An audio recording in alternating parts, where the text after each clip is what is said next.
This was working.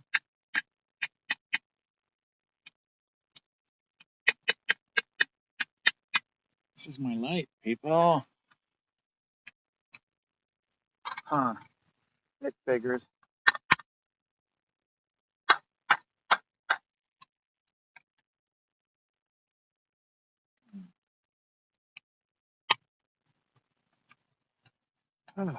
You know, everything works and then it doesn't.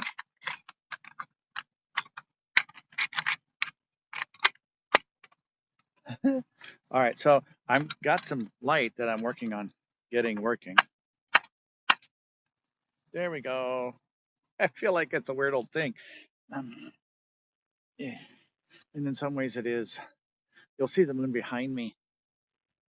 And so I'll put on the chat, and that's how we'll communicate. Hi, guys. So there's the moon. And here's the song. Let's see what happens.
I remember days when we were younger. Hello, everybody. We used to this is Patrick. Oh my God, here we are. Wherever we are, there we are. Round the Thank you so much for showing up here today or tonight. This Kartron experience. We were off in a corner of a beach at Safety Harbor. A little farther than we broadcast before. Last night I dreamt. How are you guys doing today? Here. This is the moon. It has gravity pull. Which means the tide goes way out. Right before the moon comes to you, it pulls it from around the world. It's like this constant pulling motion. You know, without that gravitational movement, life wouldn't be balanced, I don't think. We were wiser. And so, here we are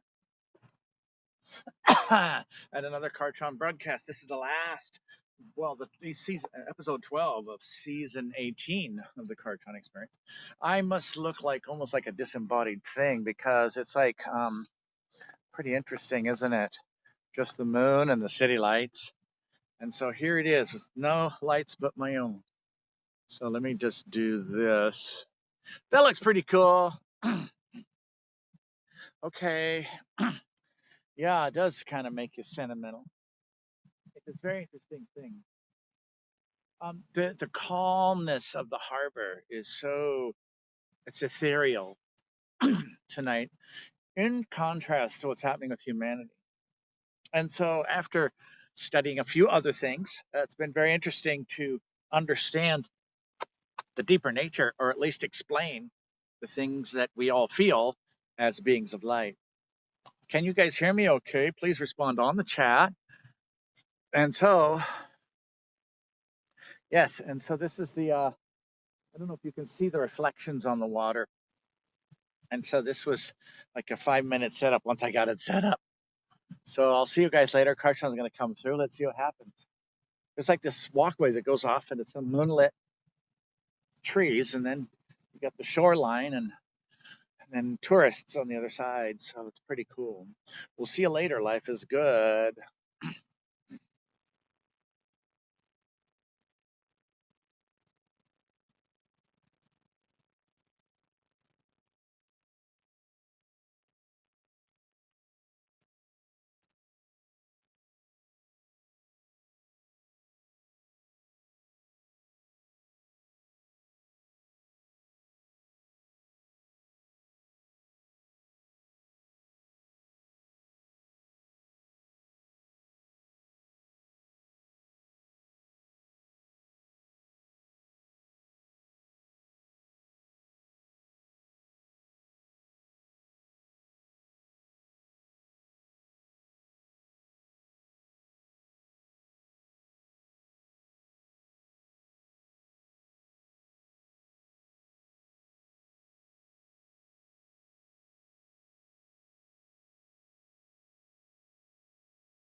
And so, how is it? And so, stopped. Okay, well then let's try this. Boink. Okay. And then we reverse it again. Boink. If in the event, this is okay. One of the tricks that Patrick has learned is reverse the camera on your phone if you're broadcasting and things stop. So is it working now? Okay, good. Let us continue. Thank you for being here. We are going to turn you into beacons of light so that all of you can have your souls shine brightly to help humanity to maintain its semblance of sanity through harmony and peace and all that other stuff that comes in handy in a world that's bordering on chaos. And so it is this really interesting thing, isn't it? You who are representing a certain high conscious state amidst all of that other stuff that has all these other interests and intents and consciousness levels and stuff like that. So how can you guys maintain a modicum of consciousness balance? It's a very interesting thing that you have to do. So therefore, it's just what it is. The nature of the astrological configuration is that you are recommended as the higher conscious sector of the human population to hold a balance of peace and harmony because there's a lot of astrological power coming in. It's very strong. Patrick was going to read his notes, but he'll do that tomorrow. And the Q&A that was announced for this evening, he's going to do on tomorrow's full moon broadcast. And these are very poignant questions, which will trigger a certain cosmic program, because we are going to use you guys as the filters, as the program interfaces for the holomatrix changeover of the program of the paradigm altercation. Does that make sense? So it's like, oh my God. And so this is going to use the tachyonic science to trigger those aspects. And it's one of those devices that we use, which then precipitates into the linguistic capacities of question and answer. But the whole science of the question that we have talked about some years ago was about how this basically the question and answer is the translation of tachyonic process into a material realm that uses linguistics. And so that's what's happening. So we, in our last episode, took your soul, reached in with the power of God, and we pulled it out. And we said, you're going to wear your soul now. And it's like, it's time for you to shine brightly. Now, we don't just throw that in there because it's something to do, even though Patrick won't get information about a broadcast. And he says, oh, Kartron, good, you can handle it because TMI, I don't have it. And so, FYI, what am I going to do? I got it this far. I'm doing the broadcast, dealing with life, this other stuff, and I don't have the information on what's supposed to happen. Well, he has learned to trust. Actually, he's been coerced into trusting to the point where now he cannot do anything but trust. And so it was a coercion that we used because his vessel as a self, allowing our kind to come in, and kind is probably a good description of what the Kartron is. It's a kind. As far as a deific aspect, the nature of which is such that we are here to administer certain processes and events and eventualities and actualizations, all that other stuff, precipitations, invocations, la-di-da, that allows for a certain end to the means. And we are here as a being with our different aspects as well to maintain a balance between the whole holomatrix of the paradigm of polarity in its last moment. And so if the light was too inordinately strong upon the shadow, then we'd have to have something to mitigate the light, because the shadow also requires a certain level and balance of expression, but the shadow did way more, or those beings, those entities, those essences, those influences, reflections, whatever, that were using that shadow as a vessel to express a certain level of reality here. So it was necessary to balance out that shadow aspect, the lesser light aspect, so that it could then come into a place where you guys, as facilitators of the soul groups of humanity that are incarnating at this time, could be able to best manage your situations, because you guys were here almost like the sheep herders. And it's like, oh God. And so one of the things that Rebecca, in her elemental emotional moodiness with the full moon that's going on, was talking about, was on the web of the Lightwork networks, is the event. My son died. He's in the new earth. And so he's saying there's an event coming. Have you heard that before? End of the world, life is good, Jesus is coming, this event, 2012. And there's so many of these things. Well, it's going to happen on this date at 4 o'clock. And it's like, okay, great. Have you ever heard us tell an exact time something was going to happen? Because it altercates all the time. And so, in Susie, yes, time is linear in the 3D, but remember, it is a device, and it measures the rate of an evolution or a process or an experience. So it's the timing of how long something is going to take in its process. But without using time itself as a reference, it as a device is one mechanism to evolve realities of a lesser nature. And so it's a mechanism, it's a thing. Patrick will find how many times he's getting bit after the show, on his feet on this little tiny sandy beach with mud in front of it. So we want to thank you guys for being here. And it is this thing that we are going to pop you out of, because goodness knows you're required in other places. So let's begin the process of the energy work while we explain. You see, there's a real amped up, steroided level. Oh, we can turn this on.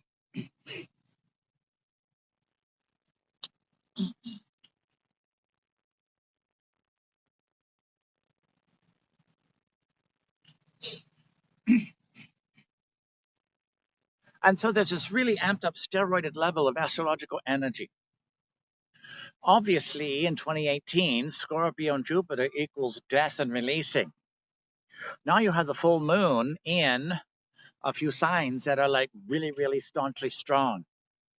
Astrologically, these energies are here to infiltrate and penetrate the patriarchal systems that have been there to control, dominate, manipulate, and all that stuff based upon a masculine dynamic, which has been malaligned and misused to control, manipulate, dominate, restrict, limit, all of that stuff. And so really, this is like really pounding deep. Pluto is in its own node, and it takes thousands of years for Pluto to do its nodes. And so how deep is Pluto? It's like the deepest aspect. It is not in a hurry, not by any standards. Brahma's like, oh, good, another Pluto day. But as far as the influences of humanity, which is what your primary process is, especially with corporeal bodies, it is this depth that is required to really infiltrate and penetrate those systems that are so designed, so fortressed, so strong, so staunch, so solidified that they need to be penetrated at their below their core and their foundation into the bedrock upon which their institutions of greatness exist. And so this is really drilling deep and pumping up full of high frequency, which is usually way up here. So obviously you can see what's going to happen. Rebecca had tears for all of those that weren't going to make it. She started realizing, because she's like, when is this polarity crap going to be done? When is all this other stuff finished? It's like, really? This necessary? If this light goes out, then we'll just continue in the dark and you can watch the moon. So here we are. As light workers, you guys have the options of being caught in the pinch point, of being there to help, of holding the place, no matter what, because we're soldiers and we're soldiers of the light and we're going down with the fight because that's what we do. You can also facilitate on this plane while still working on not being engaging. And so you're like right on that front lines of materiality, all the emotions and all this other intense stuff is, because you're going to hold the light on the front lines. You can also rise your frequencies in a certain way to where you hold the capacities of the higher dimension as well as the other ones here on this planet in this dimensionality. You can also keep raising your vibrations until you become unavailable energetically and vibrationally, interactively, to where you are taking your stations of a soul nature. Or anyone better than the other? It's all a choice. But you can tell if we pumped 1,000 times more light, or 100 times more light, or even 10 times more into this reality and take everything as it is and amplify it 10 times, it probably wouldn't be very pretty. Because imagine an angry mind being 1,000% stronger, which is 10 times. Or imagine somebody with an issue and basically their psyche is so ripped apart, their soul shatters because they can't handle the emotion that they got now. Or imagine a light worker who's so bright that then they become 100 times stronger and they start bringing peace to the world and war stops. Now remember, everything that we say has these other meanings. And so we ought to say to you then, if someone has the power to stop war and all war stops, is that a good thing? It is a very relativistic statement, is it not? Because on one level, you could look at it, well, if the war is doing a good job of completing a polarity and it's done, then we can get rid of it, and it's great. But if we overdo it and bless too much, we overbless, then it stops, and now it's going to build the pressure up, almost like the system of volcanoes on this planet. If the big island of Hawaii stops flowing, do not be on the crater on Maui because it's going to pop. And last time Kaupo Gap was there, and you could look at it on the map, Kaupo, and it's like 1/3 of the crater is gone 350 years ago. So there's a balance point in all of this. How do you navigate the points of balance in a world which specializes not having it? How can you have an operational capacity as a human while not being in the human world, nor even getting to the point where you can't really tolerate that stuff because it seems way too stupid? How can you have the practical existence at the same time that you are in the stars? Has that not been the bane of light work for the millenniums of the shadow day? So, we are here to help you decide. We are here to help you get to this place. Is the sound and everything working? Good. And so, let's get on with it, shall we? Because you wouldn't be on this broadcast if you weren't ready to really get the good stuff. The fine print is, before we start, you're going to become less workable, like we tell you all the time. You're going to raise up your vibration. It's going to feel a lot better. You're going to be disincarnated. You're going to feel distant. Oh, if I could only help. There's so much suffering. I want to help the children. I want to do healing centers. I can alleviate their burdens. And the higher you go, the lesser you can interact in that way. Isn't this ironic? Where once you get the power, often you cannot use it in the way that you see you know you can.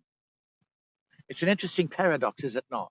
And even the gods themselves, throughout the eons, have found this bane as well. That's that rub, as the English would call it, of how can you do this? It's just that irritant. But then again, what happens to a grain of sand in an oyster? That process of alchemy is part of the universal overarch of evolutions of millions of worlds. But let's bring it back to Earth, shall we? And let's really get this thing going, because you guys are here to get this job done, because you can't stick around to see this what's happening. Patrick is here on the shoreline, basically, of Atlantis. And it's 13,000 years after Atlantis sank, technically, and he found out they were still doing manipulations and stuff from that time. But still, this has that whole energetic matrix. And so he's seeing firsthand the whole construct of experiential covenant, lesson plans, and everything else that they were actually going through, that they are still going through and evolving with. And it's like, wow, it's amazing. So he was plopped into a vibration opposite of Lemuria. And he's like, I don't belong here. This is foreign. This is weird. But then he said, okay, well, I'm put in these places for the make the most effect. It's like, okay. So he's learning to adopt. And so you guys are also looking at how to adapt to the situations at hand. Too much polarity, an event that may or may not happen, processes of having to drop your dreams. It's not working like you want it to. All these paradigms are changing. The laws are changing. It's not working like it did. I could make a difference, but I can't because it won't, because there's all of this. Have you run into that lately? And then turn up the dial of power. For left unchecked, the divine forces, if they let go, imagine what the raw power would do to those that are still not even wanting to wake up from the third dimension. They would suddenly become possessive and territorial and everything else. And although there's good nature within the human species, there's still that oversight of a negative program that has been going on. And it's like, goodness, that has been so intentionally ingrained in you for thousands of years to just overnight suddenly get rid of it and suddenly get the power. Well, that didn't turn out too well for 4 or 5 other golden ages that didn't make it. So this time it's a little different. This time it's being done in a different way. And also it's being done in a way with respect to the full spectrum of polarity. So even though it sucks to be you, it's taking longer, there's more suffering, more emotional investment. And yes, there was all this negative and suffering and all this really pain and all that stuff back then. This is different because now you have this possibility that is allowing you to be able to kind of finish the job, and that which is absolutely refusing to change with the new earth. You are not even being allowed to hold on to it. Have you noticed that?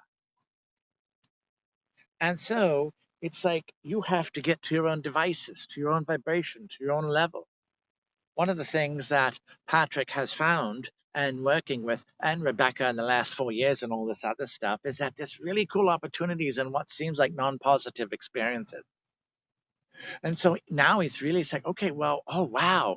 So in the house hunting thing, we found this thing where we can live cheaply, still have our freedom, have a place to hang the hat, and get into this really cool retro thing called this glamping thing. It's like, whoa, this is cool. So he goes into these weird things and he's like, okay. So, for instance, to get an identification from Florida, Patrick's like, well, because we had to do this application, he had to do this and that and get this done and make it easier and all this stuff. And he still got denied, but it sure did cause a lot of things to get completed. So he's like, okay, let's just go over here. And Rebecca was saying, no, you got all this stuff. It's not going to do. And so let's just go. So he went with Rebecca. And at the last 10 minutes of that, they, without following the whole web thing, were able to get their IDs, walk out, and now they have their Florida identification. It's this balance, is it not, of this whole reality? How can you make it all work? Well, even institutions of government have humans and Homo sapiens working in them. The police that wonderfully shone their colored lights represented the heart within the policeman, the authority that would love to connect with the light, but it's doing its job. So you see certain things one way and then it turns out to be another way. That's why it's so important to not have a construct in the reality, because this is the way it is. The institutions of the past are no longer bound by the protocols of their own restriction anymore. You guys get that? So in the Pele report, it was very interesting positing of queries and questions. And the thing that he was broadcasting in front of was this church. It was built by men, for men, and all of that. It's like for the institutions of control, authorization, and all that stuff. But as soon as you want to get something in a certain way and you think it's going to be like this and it's really stuck, then it changes. Have you noticed that? Now, can you guys still hear? Please respond on the broadcast. And a good example was when Rebecca did her show, her biggest numbers yet. And this blind guy, yes, please respond in the chat if that's working. We want to make sure you can still hear us. Oops, no light, come on, you can do it. Um,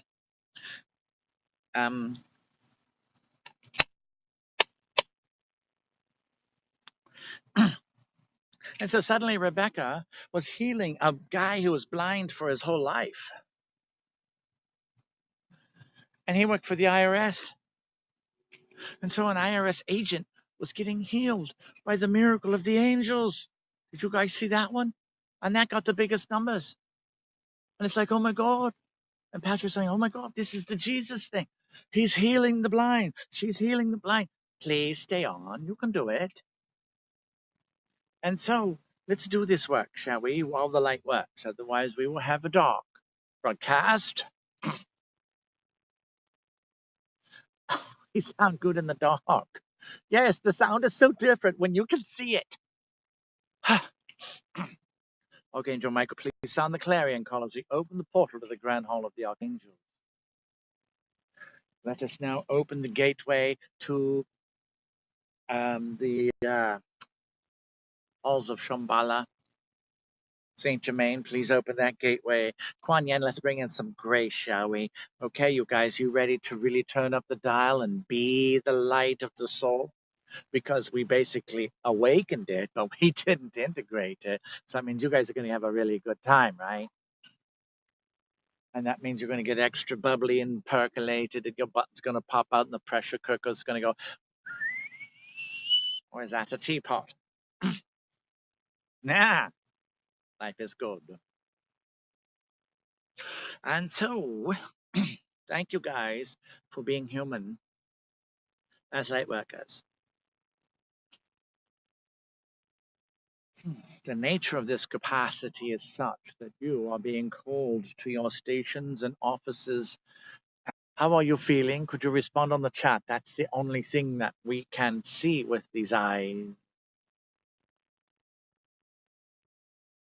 There is a stillness across the universe. Have you noticed that whenever we do this greater work of light and love, it calms down around? Patrick sees a peace coming out, like on the roads and stuff. It's a quietude, a solace of the heart. Tomorrow we will activate your heart and align you. We cleared the blocks. Now we're going to project the rays tomorrow during the full moon, and that will begin the Wesak cycle, which will start the new season. This will be the age of light.